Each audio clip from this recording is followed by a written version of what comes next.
This channel does not promote any violent, harmful, or illegal activities. All content provided by this channel is meant for an educational purpose only. Top quality और consistent performance के लिए सिर्फ silver pump नाम याद रखना। নমস্কার, শুরু করছি 11টা 11 আপনাদের সঙ্গে রয়েছে আমি সম্প্রীতি। শুরুতেই যে খবরের দিকে আমাদের নজর থাকছে, বাংলা ভাষাকে অপমানের অভিযোগ আজও সংসদ চত্বরে বিক্ষোভ তৃণমূল কংগ্রেসের।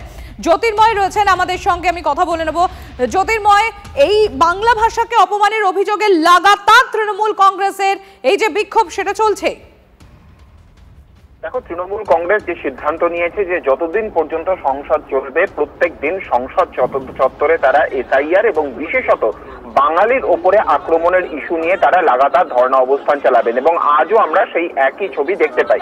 কিন্তু আজকের ক্ষেত্রে আমরা যে ছবি দেখি যে কিছুটা অভিনব পন্থা অবলম্বন করেছেন তৃণমূল সাংসদরা। তারা বাংলার মাটি বাংলার জল গান গেয়ে তারা প্রতিবাদ জানাচ্ছেন এবং এক্ষেত্রে অন্যান্য বিরোধী দলগুলিকে বার্তা দেওয়াই কিন্তু মূল লক্ষ্য, যে বাঙালির ইস্যুতে কোনোভাবেই তৃণমূল কংগ্রেস পিছপা হবে না। এবং যে খবর আমরা পাচ্ছি যে এই ইস্যুতে সংসদের দুপক্ষই মুলতবি প্রস্তাব দিয়েছে তৃণমূল এবং তৃণমূলের সাংসদরা।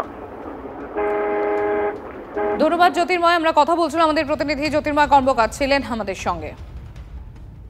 Bengal is being insulted, the way Bengalis are being harassed and detained in every BJP-ruled states. Bengali migrant labor are being picked up, they're being taken to detention camps.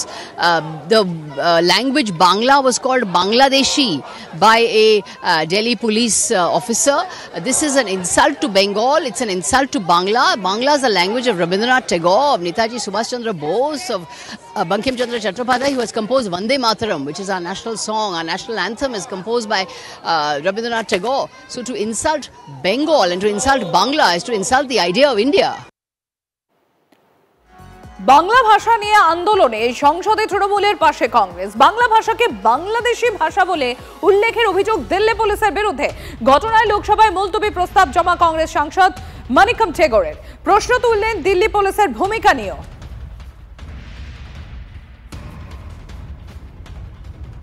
SIR ইস্যুতে আজ উত্তপ্ত হতে পারে সংসদ। অধিবেশন শুরুর আগেই সংসদ চত্বরে বিক্ষোভ আইএনডিআইএ জোটে। বিক্ষোভে সামিল তৃণমূল সাংসদরাও। আপনাদের আরো একবার জানাবো যে এসআইআর ইস্যু, সেই এসআইআর ইস্যু নিয়ে আজও উত্তপ্ত হতে পারে সংসদের অধিবেশন। কারণ এই এসআইআর অধিবেশন শুরুর আগে এই এসআইআর ইস্যু নিয়ে সংসদ চত্বরে বিক্ষোভ আইএনডিআইএ জোটের। বিক্ষোভে সামিল তৃণমূল কংগ্রেসের সাংসদরাও। আপনারা দেখতে পাচ্ছেন সেই ছবি তুলে ধরছি আপনাদের সামনে। আপনাদের জানিয়ে রাখি, একদিকে এসআইআর নিয়ে বিক্ষোভে সামিল আইএনডিআইএ জোটের সাংসদরা এবং তার পাশাপাশি আপনাদের আরো একটা ছবি দেখাচ্ছি, তৃণমূল কংগ্রেসের বিক্ষোভ। সংসদ ভবন চত্বরে বিক্ষোভ তৃণমূল কংগ্রেসের সাংসদদের। বাংলা ভাষাকে অপমানের প্রতিবাদে বিক্ষোভ। এবং যেরকম একটু আগেই আমাদের প্রতিনিধি জ্যোতির্ময় কর্মকারও তুলে ধরছিল, সংসদের অধিবেশন যতদিন চলবে এই ইস্যুতেই সরব থাকবে তৃণমূল কংগ্রেসের সাংসদরা।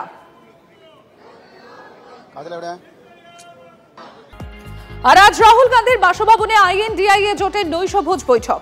বিহার ভোট সামনে এবং এই বিহার ভোটের আগেই রাহুল গান্ধীকে সামনে রেখে বিরোধী ঐক্যের ছবি তুলে ধরার কৌশল কংগ্রেসের।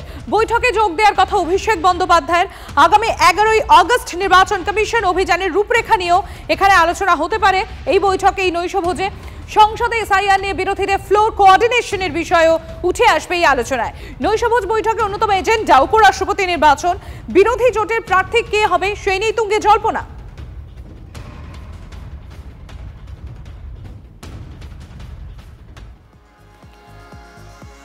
চার অফিসারের সাসপেনশন নিয়ে নির্বাচন কমিশনের সঙ্গে সরাসরি সংঘাতে মুখ্যমন্ত্রী। কাউকে সাসপেন্ড করা হবে না, অফিসারদের রক্ষা করবে রাজ্য, হুঙ্কার মুখ্যমন্ত্রীর। পাল্টা সংবিধানের ধারা উল্লেখ করে প্রতিক্রিয়া দিল কমিশন। নির্দেশ পালনে বাধ্য মুখ্য সচিব, নির্দেশ পালন না হলে পদক্ষেপ করতে পারে কমিশন, খবর সূত্র মারফত।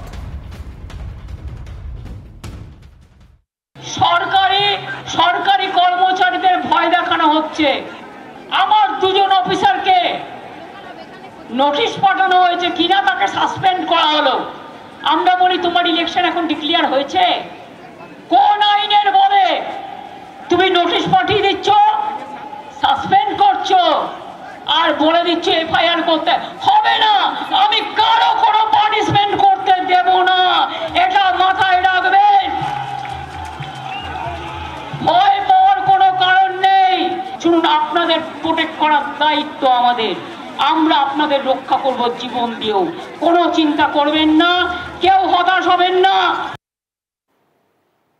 আর এই নিয়ে রাজনৈতিক নেতৃত্বদের তরফ থেকে কি প্রতিক্রিয়া পাওয়া যাচ্ছে শোনাবো আপনাদের। বঙ্গ বিজেপি সভাপতি তথা বিজেপি সাংসদ শ্রমিক ভট্টাচার্যের প্রতিক্রিয়া, পাশাপাশি বাম নেতা বিকাশ রঞ্জন ভট্টাচার্য তিনি বা কি বলছেন শোনাই আপনাদের।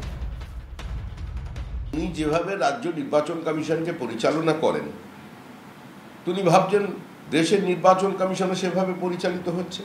বাংলাদেশি জেহাদি, রোহিঙ্গা, মৃত ভোটার, ফলস ভোটার দিয়ে ভরিয়ে রেখেছে সমস্ত ভোটার লিস্ট। 2002-এর শেষ রিভিশন হয়েছিল, এবার নিয়ম মেনে আবার রিভিশন হচ্ছে। আতঙ্কিত তৃণমূল, ওর মধ্যেই মৃত্যু ঘণ্টা শুনতে পাচ্ছে, তার জন্য তিনি মেজাজ হারাচ্ছেন আর এ ধরনের কথাবার্তা বলছেন। উন্মাদ মুখ্যমন্ত্রী, আমাকে আবার বলে উন্মাদ বলো না, কি মস্তিষ্কে ভারসাম্যহীন মুখ্যমন্ত্রী। উনি সুপ্রিম কোর্টের রায়কে বলেন আমি মানি না, সবাইকে চাকরি পাইয়ে দেবো, এই করে ছেলেগুলো সর্বনাশ করেছে। আজকে আবার এটা করে তিনি এই যা অফিসাররা যাদের স্বাভাবিক আইনগত যা ডিফেন্স ছিল সেটাকে সর্বনাশ করে দিচ্ছেন।